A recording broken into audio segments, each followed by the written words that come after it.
Russian forces deployed near Ukraine to fire positions.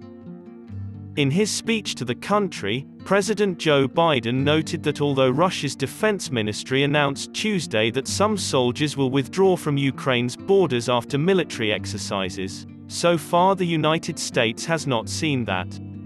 Russian forces, meanwhile, are pushing closer to the border, even with medical supplies, and putting themselves in shooting positions.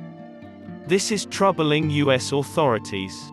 U.S. officials now openly warn Russia might attack at any moment, because they think Russia now has all the essential components in place, including 150,000 soldiers in the area, to launch an immediate and violent invasion of Ukraine, according to the sources.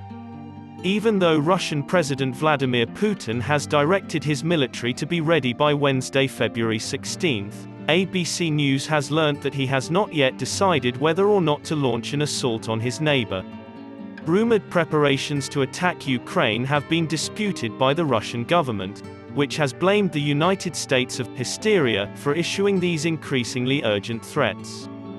The U.S. thinks an invasion would likely start with electronic warfare and airstrikes on critical infrastructure, the sources said. Then, special forces would enter the Ukrainian capital, Kyiv, to decapitate the government and resupply troops from Belarus, the sources said, with plans to finish their operations in 24 to 72 hours.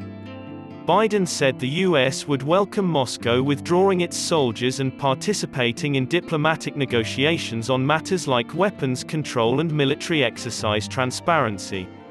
While Lavrov said Moscow's answer will be sent in the coming days, Putin claimed major Russian requests were being disregarded, including barring Ukraine from joining NATO and withdrawing NATO soldiers from Eastern European member states.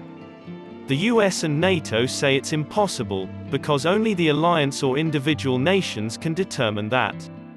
In 2014, Russia grabbed Crimea, and since then, it has armed and funded rebels in Ukraine's eastern regions known as Donbas to wage war against Ukrainian soldiers. President Putin has yet to acknowledge them as separate states, but the Russian parliament approved a resolution Tuesday demanding so.